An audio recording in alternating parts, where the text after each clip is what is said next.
'Cause I'm in the stars tonight, so watch me bring the.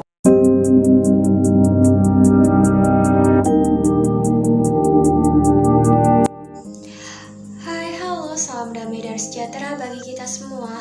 Perkenalkan, nama saya Yusepin Oktavia Wulandari. Saya mahasiswi dari Fakultas Ilmu Pendidikan, Program Studi Pendidikan Guru Anak Usia Dini semester 3 dengan nomor induk mahasiswa 18620500032 di Universitas Pancasakti Bekasi Kampus D. Pada kesempatan kali ini saya akan menyampaikan materi mengenai jenis-jenis anak berkebutuhan khusus, terutama pada anak disabilitas pendengaran atau tunarungu, yang dimana video ini saya buat bertujuan untuk menyelesaikan tugas ujian tengah semester 3 dalam mata kuliah penanganan anak berkebutuhan khusus dengan dosen pengampu Ibu Insinyurita Anggraini MPD. Anak berkebutuhan khusus adalah amanah Tuhan Yang Maha Kuasa yang harus dijaga, dirawat, dan dipenuhi haknya. Untuk itu, orang tua, keluarga, dan masyarakat perlu menerima keberadaan anak tersebut dengan ikhlas. Hindarkan dari perasaan cemas, kecewa, khawatir, marah, menyalahkan diri sendiri dan orang lain, serta putus asa yang berlarut-larut. Anak berkebutuhan khusus adalah anak yang mengalami keterbatasan atau keluarbiasaan, baik fisik, mental, intelektual, sosial, maupun emosional, yang berpengaruh secara signifikan dalam proses pertumbuhan atau perkembangan dibandingkan dengan anak-anak lain yang seusianya. Untuk jenis kategori anak berkebutuhan khusus yang pertama yaitu ada tunagrahita. Tunagrahita adalah seseorang yang mengalami masalah di dalam perkembangan mentalnya. Hal ini bahkan bisa saja berupa kondisi keterbelakangan yang membuatnya mengalami masalah dalam berbagai bidang. Misalnya, kesulitan berkomunikasi dan bersosialisasi, kesulitan dalam belajar dan memahami suatu masalah. Pada umumnya, anak tunagrahita memang membutuhkan penanganan khusus meskipun tidak tertutup kemungkinan mereka untuk belajar mandiri.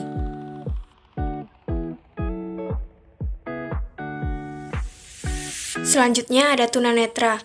Tunanetra adalah seseorang yang mengalami gangguan pada penglihatannya, baik itu berupa gangguan total, bahkan hanya sebagian penglihatan saja.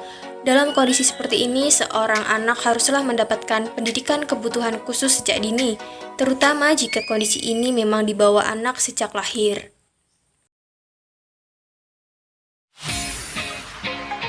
Kemudian tunarungu. Tunarungu, seseorang yang mengalami gangguan pada fungsi pendengaran disebut tunarungu. Gangguan ini bisa saja berupa kehilangan seluruh fungsi pendengaran atau bahkan sebagian saja. Pada umumnya, anak tunarungu akan mengalami kesulitan dalam berkomunikasi, termasuk bersosialisasi dengan orang lain di lingkungannya. Selanjutnya, tunalaras. Tunalaras adalah seseorang yang mengalami kesulitan untuk beradaptasi dengan baik terhadap lingkungan dan juga orang-orang di sekitarnya. Anak tunalaras pada umumnya sulit untuk berkomunikasi dan memiliki emosi yang tidak stabil, sehingga kerap tidak bisa bersosialisasi dengan lingkungan dan orang-orang di sekitarnya. Dan yang terakhir ada tunadaksa. Tunadaksa adalah seorang yang mengalami masalah kelainan pada alat gerak tubuhnya. Kondisi ini bisa saja berupa cacat permanen, terutama pada anak yang memang mengalami masalah tersebut sejak lahir. Seorang tunadaksa biasanya akan membutuhkan seseorang pendamping dan juga pendidik khusus yang melatih gerak tubuhnya.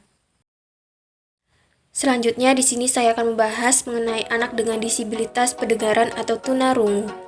Fungsi utama dari telinga adalah untuk menerima suara dan menghubungkan sinyal agar dapat dipahami oleh otak. Maka dari itu, mengutip dari National Deaf Children Society, gangguan pendengaran atau ketulian pada anak adalah satu atau beberapa bagian telinga tidak berfungsi secara efektif. Gangguan pendengaran juga menunjukkan pada kondisi si kecil yang tidak dapat mendengar percakapan dalam pendengaran normal. Kehilangan atau gangguan pendengaran pada anak juga terbagi dalam 3 tingkatan yaitu ringan, sedang, dan berat. Selanjutnya membahas gejala gangguan pendengaran. Gejala atau tanda gangguan pendengaran yang biasa terjadi pada bayi Yang pertama, tidak terkejut mendengar suara yang keras. Kedua, tidak menoleh atau untuk merespon ke arah sumber suara pada bayi usia lebih dari 6 bulan. Kemudian sulit mengucapkan kata apapun seperti papa atau mama pada usia 1 tahun. Tidak menoleh ketika dipanggil namanya, tetapi mengalihkan pandangan saat melihat Anda. Kemudian selanjutnya gejala atau tanda gangguan pendengaran pada anak. Yang pertama, terlambat berbicara atau perkembangannya tidak sesuai dengan usia. Kemudian pelafalan bicara tidak jelas, lalu tidak bisa mengikuti instruksi, berbicara dengan suara yang lebih keras dari biasanya, dan sering berbicara "ha" atau "apa" ketika diajak berbicara. Lalu selalu menyalakan alat elektronik dengan volume suara yang tinggi. Selanjutnya, anak mengatakan bahwa ia tidak mendengar suara Anda. Dan yang terakhir, mengeluh bahwa ia hanya bisa mendengar di salah satu telinga saja. Penyebab gangguan pendengaran pada anak yang pertama, konduktif. Ini adalah jenis gangguan yang terjadi ketika ada masalah dengan suara yang masuk melalui telinga luar atau tengah. Berikut ini adalah penyebabnya. Yang pertama, kotoran telinga menumpuk. Kedua, cairan dalam telinga. Ketiga, cacat lahir pada gendang atau telinga atau faktor keturunan. Gangguan pada konduktif mungkin saja tidak permanen karena penyembuhannya bisa melalui obat hingga pembedahan.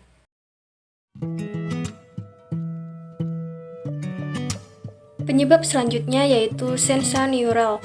Si kecil biasa mengalami gangguan pendengaran sensorineural karena terjadi masalah pada telinga bagian dalam, terutama saraf cochlea vestibular bagian dalam.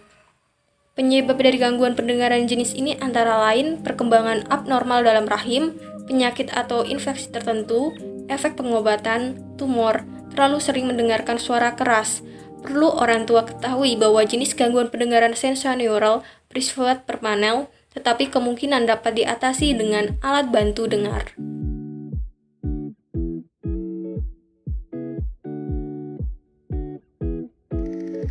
Penyebab berikutnya adalah campuran. Tidak menutup kemungkinan anak mengalami jenis gangguan pendengaran yang penyebabnya adalah sebagai faktor yang telah saya jelaskan tadi.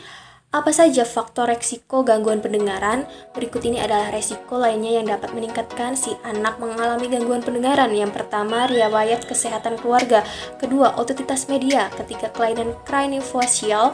Keempat, paparan infeksi dalam rahim. Kelima, obat yang merusak pendengaran. Keenam, Down syndrome atau sindrom Usher. Ketujuh, berada di NICU lebih dari 5 hari hingga penyakit tertentu seperti sifilis, rubella, dan meningitis. Nah, berikut ini adalah cara menyikapi sebagai orang tua yang memiliki anak dengan berkebutuhan khusus. Dapat mempersiapkan sebagai berikut, seperti rencanakan dengan baik sejak awal, terapkan pola hidup hemat, lakukan investasi sejak dini, kemudian persiapkan masa depan anak dengan baik, dan yang terakhir, tentunya harus tetap semangat dan selalu bersyukur. Cukup sekian yang dapat saya sampaikan, kurang lebihnya mohon maaf, semoga bermanfaat. Sekian dan terima kasih.